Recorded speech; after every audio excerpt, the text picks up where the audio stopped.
All right, Jack, it's time for the first truly important series of the young 2023 season. Yes, it's the Dodgers versus the Padres, round one. Who will win? We'll talk about this upcoming series on this episode of Padres Talking Padres. Oh, man. All right, Jack, it's been 4 months. I don't know, whenever that October NLDS series was. When the Padres won. When the Padres the Padres won when it mattered. That's very true. Very true. Upset the 111 win Dodgers, the juggernaut. Thanks, Dave Roberts. Thank you, Dave Roberts. Thanks. We slayed the dragon to the north. But now we have a new season, a new set of games. And, Jack, in previous seasons within the division, you have this talk, not trying to, put too much importance on a game or a single series. But in this instance, in this new balanced schedule, we're playing our division a lot less. I think it's, in fact, 2 fewer series against each team. So 2 fewer series against the Dodgers. Which I don't agree with. Just say it. I like it, actually. I like a balanced schedule because then you actually, the Central, which has a bunch of weak teams, can't just feed on themselves and get into the playoffs. Like I feel like, you want to win the division, you should beat the teams in your division. Right? But that's right. Whenever we get new teams, I'm for just kind of abolishing divisions and stuff like that because I think it's kind of. But that's a topic for another day. The topic is because of that balanced schedule. There's only 13 games against the Dodgers. And, them maybe alongside the Diamondbacks are, our greatest competition to win the division this season. And because I don't see the Giants or Rockies winning it. Exactly. So this series is important. And seemingly both teams are, surging or figuring it out right now. With the Padres, I believe, winning 9 out of 13, have 8-4 since Tatis has come back. And aside from, that Reds game that where they lost 2-1, that was frustrating. Got to be able to hit with runners in scoring position. But the Dodgers are as well. But they beat up on the lowly Cardinals, which are stinking this year, and the Phillies, who have had a hard time figuring out as well. And it was exclamation point on that home series with a Max Muncy grand slam. So, Jack, the tables are set. What's your thoughts going in to this series? Well, can we start with Max Muncy? He's already at 12 home runs. The most home runs he's ever hit, I think, was 2021, where he had 36. Uh-huh. All right, he's on pace to hit, 50 home runs right now, something like that. Sure. I'm not doing the math, but it's like 50. Someone needs a pee in a cup. Just saying. I'm not saying he's cheating, but it just baseball's streaky, and he's horrible at third base. Like he had a big error in that game as well. So he's not good defensively. He's not a good defensive player. He's a DH. Yeah. I'll be honest with you. He's someone I would take on the team because he's clutch. I hate Max Muncy. But I don't like him. But if he became a Padre, I'd be like, okay, I like him. Nah, I don't. I still want him to be a Padre. There's few people I would not want to be a Padre. Max Muncy is one of them. He has a punchable face. I just want to. But if he was a Padre, I said the same thing about Garvey back in the day. It's like, I hate Garvey, Mr. Clean. I hate Garvey. Oh, he's coming to the Padres. I love Steve Garvey. He's the greatest. Yeah, I mean, sure, probably, but as of now, I hate Max Muncy. I hate Clayton Kershaw. I hate Julio Urias. I hate Dustin May. They just tick me off. I see him and they just tick. Will Smith. I'm still okay with Freddie Freeman. And I want to slap Will Smith. I see what you did there. But what? I don't even like Dave Roberts anymore. He became a little whiner. No, I like Dave Roberts because I like when he pulls pitchers that we can't hit against and brings in the bullpen. Exactly. Hey, he's at 60 pitch count. I got to pull him. Maybe he's the MVP of that NLDS series. JK, I'm just kidding. He overmanages. Yes. Just Well, saying. that's kind of one of those things. Like, was that him or is that the front office doing the thing where they're like, Well, yeah. if you're the great manager, then you tell front office, "Hey, back off. I'm managing the team." Yeah. That's what I Um, would do. but with the stakes really high, you don't want to put too much importance on one game because you don't want to get too amped up. But Right. are you nervous going into this series? Do you feel good about this series? Like what's your, as a diehard Padre fan, does the win against them in the playoffs, do we feel more confident going into this series? I think they should, especially with Tatis back and having Mhm. Bogarts, Yeah. who apologized for having a bad game on Thursday or Wednesday. Yeah. I'm like going, okay, what did you do that was so bad? But that's that's the type of player he Yeah. is. But with Machado starting to hit, Yep. Sosa starting to hit, Sosa, you mean Tatis. Soto? Who did I say? Sosa. Sosa. Soto starting to. Where the hell It's did I not come up with that? 1998, okay? Does he have a cork bat? Let's see. No, okay. With Soto starting to hit and Bogart's already being productive. You have Grisham looks like he's hitting. Grisham's Cronenworth doing looks like great. he's hitting. Yeah. Cruz is hitting. Now, I will say this tonight because I'm sure Cruz is going to be playing against Kershaw tonight. Yes. Cruz should not swing at any pitches because Kershaw's just going to throw the ball in the dirt. Yep. And because that's, if you watch Kershaw, most of his pitches are way out of the strike zone. Yep. Yep. But Well, it tricks you, right? You think they're gonna, like, the way they come out of right, their hand. That's his whole thing, right? right. I mean, Snell's the same way. Snell strikes out on pitches that, like, in the dirt all the damn time. But Snell still has, Kershaw no longer has that power pitch. Yes, he doesn't have the heat. Yeah. He doesn't have the heat. So again, if you can be patient with Kershaw, that's how Mhm. you beat him. You have to Yeah. make him throw the ball in the strike zone, and when he does, you pound it. Yeah. But he has that deceptive delivery, and he's classic Kershaw, where he throws the ball and it's rolling up there. Yeah. But Cruz is the type of guy swings at everything. Sure. Yeah. You gotta make him throw strikes. Yeah. Well, luckily, aside from Cruz, we have really patient hitters. For all of our offensive struggles, we lead the league in walks, and part of that's having Soto there. But we're sometimes maybe even too patient of a team in terms of in the. Well, they batter's seem box. like they're being Soto seems. Yeah, Soto seems more aggressive. Soto seems more aggressive going at the first pitch. Tatis has been going after the first pitch. So Yes. I think they're learning, hey, they know you guys are going to take the first pitch. Swing at the first pitch. Yeah. So they're being more aggressive, which is nice. Yep, exactly. And the Dodgers have been giving up runs. They've just been scoring a lot of runs. Yes. Their offense has just been amazing.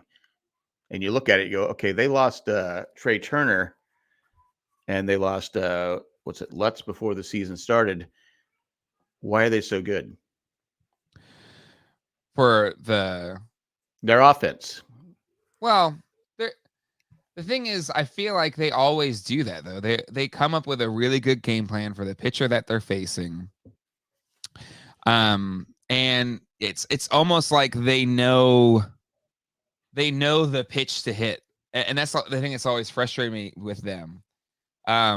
Is they almost seemingly like know ahead of time the pitch to hit. And I'm not going to claim they're cheating, but I chalk that up to really good game planning, and they probably have, all of the tendencies of the pitchers, and they probably game plan really well, and they know, okay, if they're doing this is probably the type of pitch they're going to be pitching, and they hit mistakes. They always hit the damn mistakes, and to like Max Muncy's point, he seemingly just instinctively knows when a pitcher's going to pitch a mistake and crush it.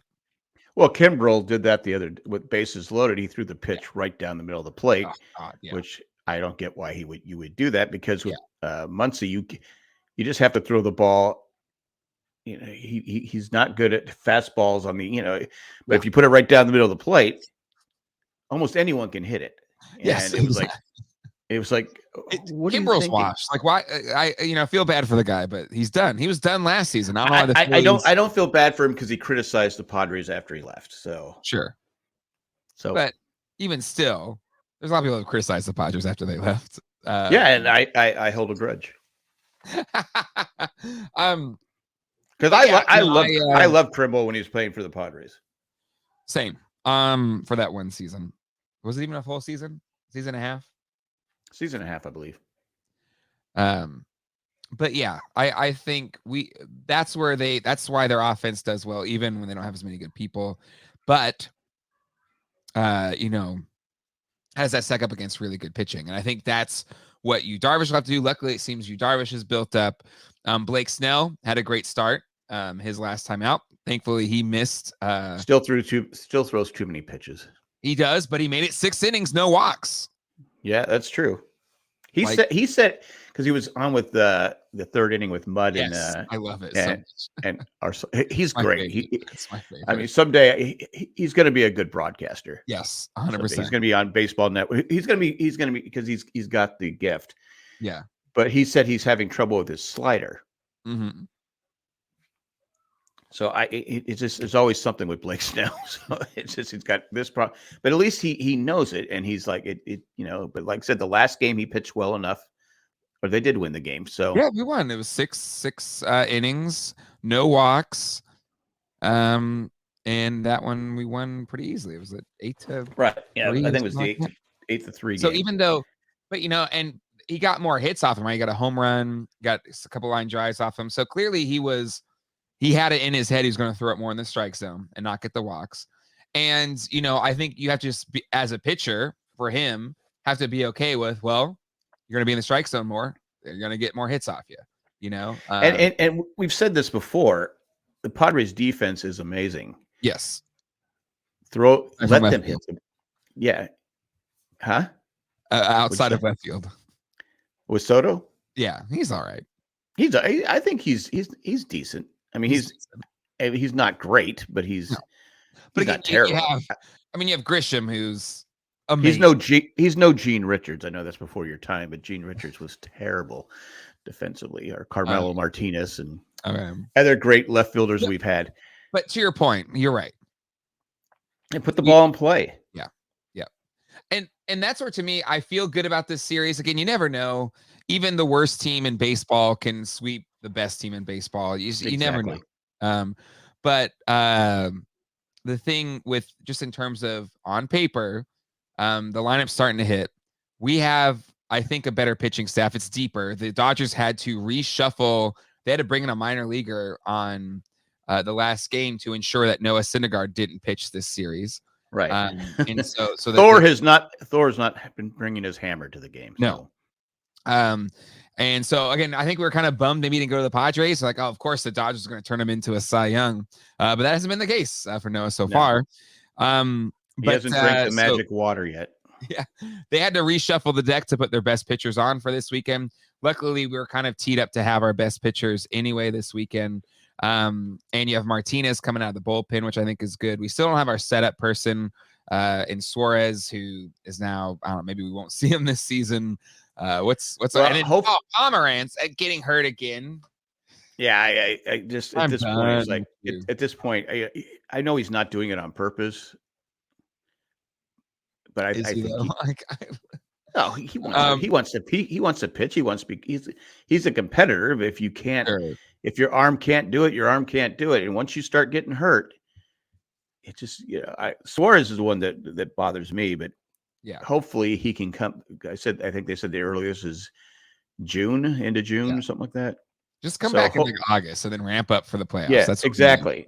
Hopefully it's just something that it's just a strain or just something that they're worried about. But I don't want to be one of these things where they go all year and say, oh, he needs Tommy John surgery. Well, now he'll be out till 2025. Exactly. Yep. I hate it. Okay, why don't you get the surgery like Lament, the Nelson Lament, who didn't get the surgery, and it's just not the same guy because he doesn't have the strength in his arm. Yeah.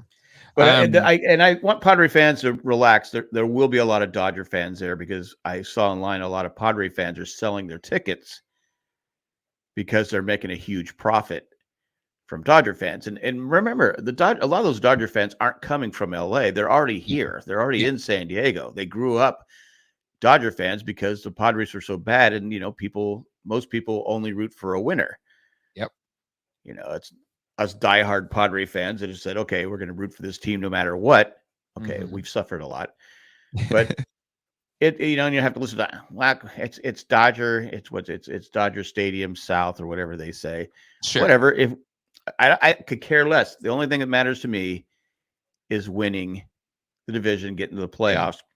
And again, thank you, Dodger fans, for coming and spending money and helping the Padres get players like absolutely, Bogarts and Soto and all the other players we have, and Manny Machado and Tatis. And well, I get it. Like it's Dodger fans are the worst, and it sucks to be around them. And yeah, it does. They suck the life out of you. I think. Yeah. I do wish we had a bit more of that fight in us to be like, no, F you. But I get it. You want to make your money, but because it was nice in the playoffs when it was just San Diego overwhelmingly San Diego, and it made a difference. It made a difference. It does make a difference. But it's baseball, like sports now. It's a business now. Sure. And season tickets are expensive. Like they went up 20%. And if I could, I wouldn't do it. But I understand people saying, okay, if I can make half my money back on my season tickets, just selling 3 tickets, sure. I can see why people would do it. I can watch it on TV. Yeah. I don't have to be around those obnoxious Dodger fans. No, I get it. But it probably will be at least probably 50-50 today. But if we win, who cares? Yeah. Yep. Just gotta shut up the Dodger fans. But it is nice when you don't have all those Dodger fans at the game. I mean, it's just nice to not have Dodger fans at a game in general, Yeah. Just sweet. I think the Dodgers would be much more pleasant to watch with no fans in the stand. I was on Twitter with a Dodger fan. He's a Charger fan. He's talking about the Charger. He's talking about the Padres choking. And I go, funny thing about Charger fans, they forget that most of us used to be Charger fans, and no team has choked more than the Chargers. I mean, they have literally become a verb for choking. Yeah, their last playoff game, they were up 27-0 at one point and lost. So, but then he's going on about how the Padres can't even fill up a small stadium because they're only averaging 37,000 fans. I go, well, to be fair, 2 of the games were in Mexico City and they only got 19,000 fans. Yeah, we're 5th in attendance. Yes, and I said, I was going back and forth. So I showed the home run with Max Muncy. There's nobody in the stands. Yeah.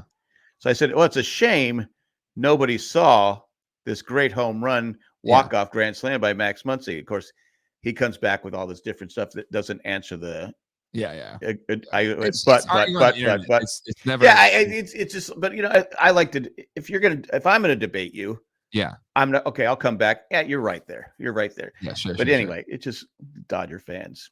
Dodger Charger fans are the worst. Well, I mean, Chavez Ravine, it is the worst to get in and out of that stadium. It's awful. It is, and it's not my fault. I didn't put it there. No, I agree. I'm just saying. But they average terrible history there as well. They average 47,000 fans per game. Their stadium holds 59,000. So they're not filling up their stadium either. Yeah. But it is what it is. I wouldn't get that argument. Okay. Usually I ignore it, but they drew me back in. What's your what do you predict for this series? What's wins, losses? Winning the series, I think tonight, again, if we're patient, we can beat Kershaw. And Darvish, if Darvish is on, then I think we can win this game. Yep. Dustin May, it depends. Yep. Sometimes we can't hit him at all, but then some. Yeah. Who owns him is Manny. Manny's him. Manny always hits well off him and Urias. Yeah. We've seen some. Urias has not been the pitcher. He started out great. Yeah. But he's given up a lot of runs the last few games. And Musgrove, he got shell shocked in. He did. In Mexico City, but it's like, okay, every time he threw, that was a joke. Yes. That day, I guess they said the wind was blowing in the next day. I don't know if they were joking or not. I said, but the score was down quite a bit. Literally, every hit of the first game, I was just like, if it was in the air, I was like, that's going out.